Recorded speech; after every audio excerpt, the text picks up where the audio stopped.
Whether we are there or not, ITSP Magazine still gets the best stories. Plenty of conferences and events spark our curiosity and allow us to start conversations with some of the world's brightest minds. In person or virtually, Sean Martin and Marco Ciappelli go on location and sit down with them at the intersection of technology, cybersecurity, and society.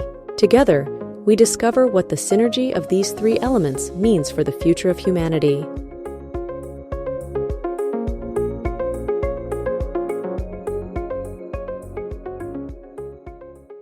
And hello, everybody. You're very welcome to a new on-location episode with Sean and Marco. And this is just Sean. That's not Marco. That's Mun. Mun and I are going to have a good chat about an upcoming session at Infosecurity London, or Europe in London, I should say. And we're actually look at two topics. First, we'll be looking at the evolution of the CISO role and responsibilities and challenges and all that fun stuff. And we might take a gander into MSSP land. We'll see how things go. So Marco and I are covering Infosecurity Europe in great detail. A lot of conversations with some of the keynote speakers and panelists, and lots of cool topics. Lots of great conversations. We're excited for a great week there in London, which is just around the corner. And Mun, I'm excited to meet you in person there, but thrilled to have you on the show digitally today. Thanks for joining me. Great to be here. Thank you, Sean. I'm really excited about next week and all of the excitement in terms of the events and activities we've got lined up. So super pumped. Yeah, three days packed. Plus, I'm sure there's stuff going on before and after. Definitely. There's always a hive of activity either side of it. Definitely. Yep, exactly. So we'll cover the two sessions and kind of what people can expect in those. Before we get there, though, Mun, maybe a few words from you, your current role, what you're up to, and how you got the keynote stage. It's a cool spot to get. Yeah, sure. So I'm presently the outgoing CISO at Trainline. So Trainline is UK and Europe's largest leading independent training platform company. I've been there for just under 4 years, delivered significant change in that time. I'm a 20 plus years, FTSE 250 CISO. That's kind of like my DNA, and I've earned most of my stripes across, engineering and investment banking, and then more recently in media. So getting to the keynote stage is massive privilege, right? And it comes with a hell of a lot of responsibility and accountability. I think for full transparency, I've been a member of the Infosec Advisory Council for the last 10 years. And I think that's a really important part in terms of my role, to be able to give something back from an experience, from a perspective, but also make sure it's an engaging, exciting event for everybody, sellers, buyers, new to industry. So keynote, super privileged, and also an opportunity to join a number of panels, so massively excited to be there, but also to be able to share and engage and bring some insight and perspective from all of the, experience that I've gained over 20 years. Yeah. You've seen some stuff. Yeah, the stuff that I can clearly talk about, and there's a lot more that I can't talk about, but right. I think let's keep it relevant and pertinent and bring some of that experience and insight to the table, definitely. Yeah. Well, first, let me say thanks for being on the advisory council for them. It's a great event every year, and we look forward to being part of it. Of course, there's a lot of stuff happening in the UK and Europe, and it's good to bring that perspective to the rest of the world, so the folks know what's going on there and some of the trends are, and some of the challenges organizations and regulators face trying to bring all this stuff together. And then the poor schmoes like I don't want to say you're a schmo, but the poor security folks that have to do all this stuff to protect the business and the customers. It's a lot of hardware. I'm not saying anything people haven't heard. It's a role that I don't think I could take. So I thank you for doing that role. So speaking of the role, the session you're presenting is on Thursday, the 6th of June, 12:25 at the keynote stage, local time there, of course. It's called The Evolution of the CISO and the Digital Enterprise. So let's start off with that. What's your objective with the session? And then we'll kind of take a dive into the role based on on what you say there in terms of, and maybe we could look at it from the industries you've had experience in, the geo-regional view, perhaps, because I'm sure you talk to folks outside of the UK and Europe. So let's start off with the session, and we'll see where we go from there. Well, what's the main objective with folks that come listen to you? Sure. So I think for me, honestly, this is a passion of mine. Having had a lot of experience working for some high growth, the biggest brands, internationally throughout the world. When we were penning the agenda for the conference 8 months ago, this was something that I brought to the table. So it was something that I personally thought is going to be hugely relevant. And the idea being, we have so much experience, insight, capability, and perspective, within the council and wider about what is it that we can bring to help shape some of the thinking around today's strategy and approaches that the CISO has in terms of the tools of the trade, what they're dealing with, the changing state of the role. If we think about it, in the last 10, 20 years, there's been so much change around what the CISO does. And you talked about it, Sean. There's been regulatory challenges that we're battling with. There's been commercial, agility that we have to wrestle with. And then we get to a stage where we're dealing with so much constant change, and we have to be ambassadors of that change. So I think for me, simply, it's about a couple of things. It's about saying, it's not just strategy and setting, cultural change programs and, contractual and regulatory, which are all necessary, but it's about bringing to life that actually the human element of the role is just as important as the technical smarts and credibility and tooling that you have to be defenders, of the realm. Yeah. So it's very much around saying, how do you bring some of that change to businesses that are going at such relentless pace today, whether it be through adoption of AI, chat, whatever is current and topical, and then still be ambassadors of good hygiene, risk management cadence, and be the interpretation, of generally what is a dark art to most parts of the business and unfathomable, and get it to a place where people get excited about it and can engage with it, and it makes a difference, right? So that's kind of like really the scene set for it. It's largely not technical. It's a human and emotional, discussion more than anything else. Yeah. So talk to me about community. I know there's a great community that comes to the conference as well. I'm fortunate to get invited to a few CISO community groups where they talk about all kinds of cool stuff, which I'm not going to repeat here. But what it reminds me of when I think about those groups and the conversations they have is kind of the point I made earlier, that there's all this stuff and we can think big about what the right thing to do is, what a nice strategy would be, and then reality strikes, right? How do I implement that technology? Which vendor do I select? Is it going to meet my operating requirements, my risk requirements, my regulatory, and that list goes on and on. Yeah. And pulling a team and then guiding a team to do that successfully with some budget, probably not enough, right? And maybe not enough training for all the folks involved with the new platform you're moving to or whatever it is. It can get really complicated really quickly.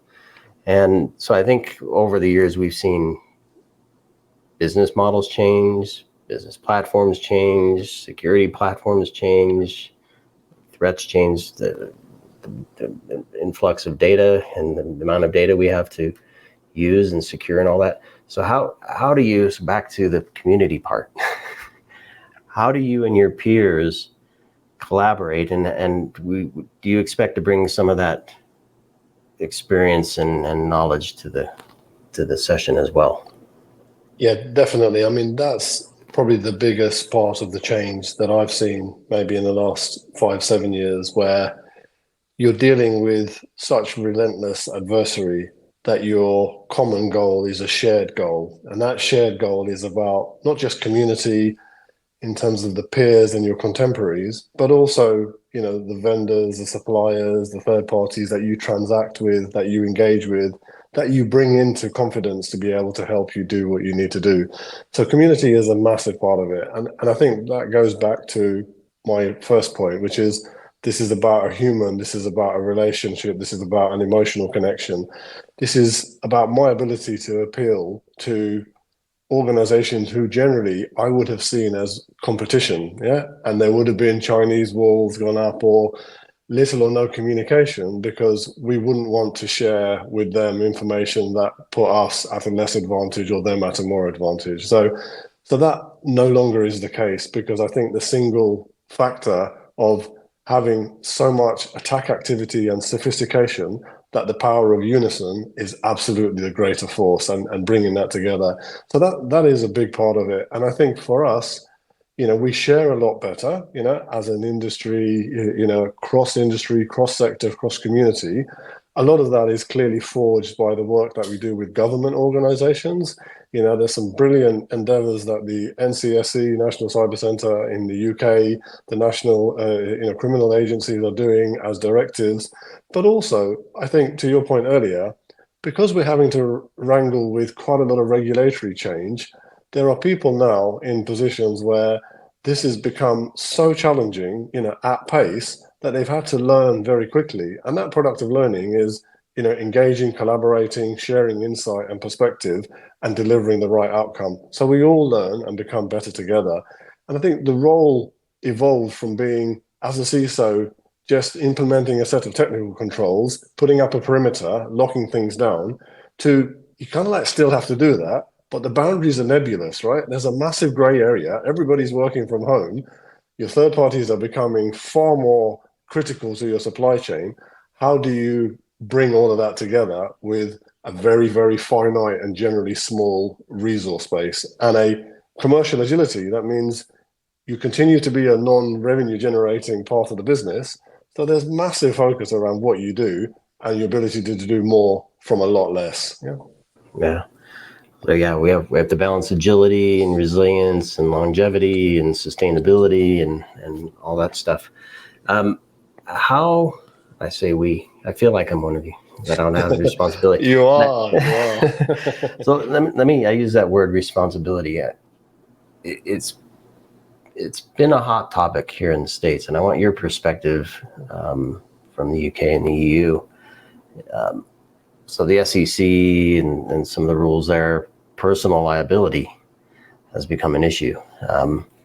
It's enough to take the weight of the business, but when one's livelihood and assets, right, and perhaps a new set of clothing that's orange or striped comes into play, that changes the game quite a bit. So, are you seeing any of that coming your way?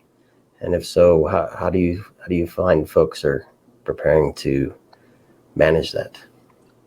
So I think there is still sufficient separation in terms of how we in the UK and European markets receive and process that in terms of that accountability. I certainly, in the conversations I have with my peers, with colleagues in the industry, there's a sense of awareness, there's a sense of nervousness, and importantly, heightened awareness across boards, executives and audit committees. So there's nobody that I speak to today that isn't aware of, what is going on internationally and the potential impact of that. How that is then immediately translated into local jurisdiction, it's a little bit more removed, right? So it's a bit of a further strained, estranged, whatever terminology you want to use. So it remains front and center because it is a front and center issue, no question whatsoever. And I mean generally data security, privacy, landscape, regulatory challenges, doing more from less. But I think the accountability element and the responsibility as it lays, on the feet of the CISO is perhaps not interpreted in the same way locally as it is within, North America and the changes taking place. But that's going to change. I think that will change. I think it's just a matter of time. Yeah. Well, it's evolving, the role. It is. There you are. Yeah. Absolutely. On the fly, it is evolving. Yeah. So let me ask you this. It's something that I ask on my show, Redefining Cybersecurity. Often, that's not part of the name. Often is not part of the name. But anyway, one of the things I ask is we hear a lot of business transformation. And that comes in the form of increase cloud, use some more data, platform engineering, whatever, pick your favorite thing, whatever is going to help transform, right? Moving to mobile, whatever it is, distributed network, whatever. Has security been left behind in terms of its own transformation? And I'm not talking just about taking on-prem security technologies and move them to the cloud, right? That's to me, that's not a transformation. It's maybe part of one. But has security been left behind, or if it hasn't, can you point to where maybe you've seen some transformation where security programs have been overhauled to really meet the needs of the points we talked about earlier, agility, resilience, and sustainability, and those other things? Yeah, it's a really good question. So I think on the face of it, generally, security is always playing catch up, right, to the organizational change programs and the fabric of industry, right? No question. And again, that's from my experience of working in tier one banking through to practice, TMT, and now more recently in high frequency, high change business. I think the point of difference in some of the businesses and the state of engagement with security and realizing efficiency is more a product of organizational maturity. And by that, I mean simply, there are different kinds of organizations on a journey, from a security transformation, from a change, from modernization, whatever you want to call it. Most businesses now are in a position where security has to be part of that change. It has to be embedded in. So no question whatsoever. We talked about it a few minutes ago in terms of it's top three from a risk, from a concern for any business, for any CEO. It will continue to be that way. What I've seen, and this is where the pivot has come for me, certainly in the last 10 years of working for some high change businesses, is there's a massive focus around embedding security by design into, large business to customer consumer businesses. Yeah. So this is all about, whether it's in-app, customization, in-app, delivering security and trust and privacy by design. That's almost been woven into the fabric of building security, capability. So where previously changes would have been pushed, into production, and security would have been your last consideration, because that's generally the impediment. They're the people who are going to drag their heels and stop things going live. Actually, what I've seen over the last 4 years in my current role is we flip that on its head. You've had security and threat modeling and integration by design, because you're dealing with engineering teams and developers who are much more savvy and have security, compliance, and privacy almost as part of their DNA, as much as they do around building brilliant code that delight customers. So I think that's been the change, and that's been a psychological, a cultural change, because you've got a new, contingent of engineering and developers that actually do care deeply and passionately about doing the right thing first time and keeping security front and center of mind, because they look at that as a business enabler, as a real change, versus just producing the code at pace and then going into correction mode. That's where I think certainly security has been part of that journey, but it is very much, to what we talked about, Sean, it's an organizational maturity. It's how, as a CISO, you go in and position and vocalize and articulate what that journey of change is versus being prescribed to. Yeah. No, great point. And I'm glad you brought that up, because I think, secure by design in the building and in the development and the operations of the organization, for sure. I have a dream that security not only is by design, but does design. That's a fair point, right? Yeah. So I think, and I've said this before, I'm not going to repeat all the stuff I've said, but I believe security has knowledge and data and experience to help to say, if we create a business like this, we can do it more efficiently, more effectively, more securely, and what have you. And so I'm going to use this point to kind of pivot to the other session that you're part of. I don't know if there's a connection. I'm going to make one anyway. If we can, MSSPs, I'll just go there. So security service providers, I think have been selected because of a lack of staff, lack of skills and training, maybe a lack of budget to do a lot of things well versus doing one thing well. But I think there may be a reason to reevaluate why an MSSP is selected, such that some of the more run-of-the-mill activities can be handled and transformed by an organization that touches many, such that you and your team then can focus on more of the secure by design and also design, right? Do design. Security does design. So your thoughts on that, maybe how that connects to the MSSP session you're holding on Tuesday the 4th. That's staying competitive as an MSSP is the topic of that one. So yeah, I mean, look, great pivot and segue into this. So I think there's a couple of points there. The world is changing, right? We're dealing with the need for more and more commercial agility, but the requirement to be defensively far more on our A game than we've ever been, right? And simply put, for me, that's about, to your point, there's much more of a hybrid, blended, model in organizations than there's ever been. Traditionally, 20 years ago, you'd push out to an MSSP because you have a set of SLAs, contractual arrangement, job done, you're not going to serve it internally.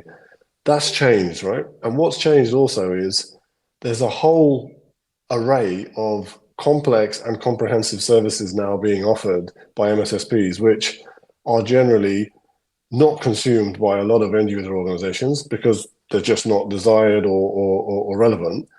But most end user organizations don't really appreciate the finer detail that's being brought by their MSSP because they are just generally under so much pressure to deliver against the commitments that they have because they haven't perhaps stepped back. And I was having a conversation with a colleague the other day, and they were telling me, actually, we've got so much contractual, organizational malaise that we don't even really understand the provisions within the SLAs and the contracts that we have. So there's kind of like what we're dealing with here. And I think the other perspective for us is vendors, MSSPs, value-added resellers are almost blending into one entity now. You're moving away from a pure play MSSP into responding to changing customer needs and demands. And those are the lens of commercial agility, pragmatism, and just being able to deliver at pace at the change of the business. So I think that's a little bit of a teaser of what we'll talk through. We've got some, pretty strong, conversations, but also some controversial perspectives to talk through what the future might look like from an MSSP and where and how we can bring some of that insight and engagement to make it realistic for users, for people who are engaging. Definitely. Yeah, because I see a lot of opportunity for innovation. I know VARs and VADs and managed service providers either offer a bunch of stuff and say go for it, or wrap some service around it, maybe build some connecting technology. Some do it more than others. But I think we see so many vendors, right? And so many different environments that it's hard to abstract them all, right, in a meaningful way. And so I think, and specifically with the MSSPs, I think I'm a huge fan of platform engineering. I think I mentioned that earlier, where if you can build a base where you can take the two sides of that base and really dive deep into the organization and map directly to what their challenges are, requirements are, and then also support the nice complex ecosystem of stuff, right, to thwart against and manage all the incidents that come from the attackers. So I don't know if you're going to get in there, what kind of conversation we'll get into in that panel, but we'll be looking at service innovation, tech innovation, operations, and what are some of the things you plan to talk about? Yeah, definitely all of the above and more.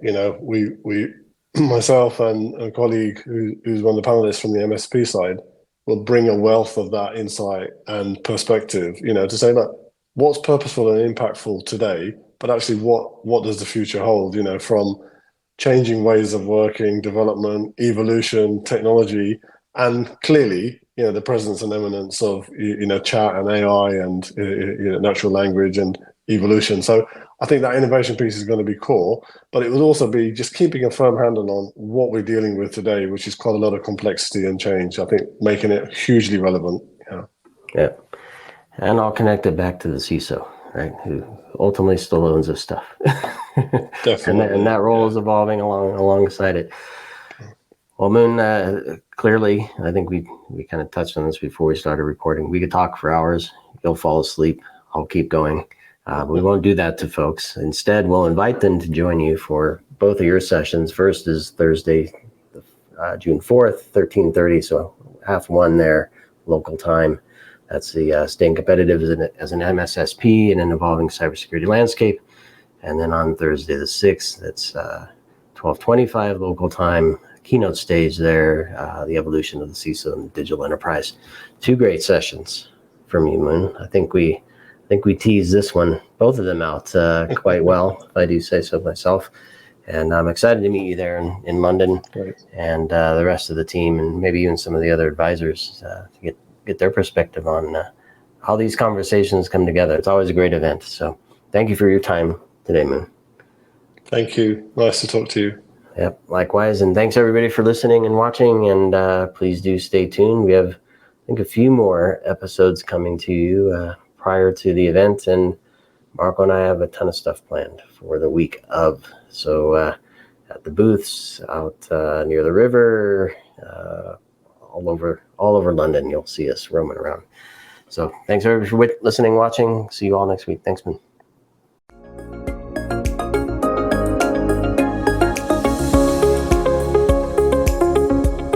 We hope you enjoyed this episode of Sean and Marco's On Location event coverage conversations. Please take a moment to give the show a good rating and leave a comment. Remember to share this podcast with your friends, family, and colleagues. Come back for more conversations and follow Sean Martin and Marco Ciappelli as they continue their journey toward redefining cybersecurity and society.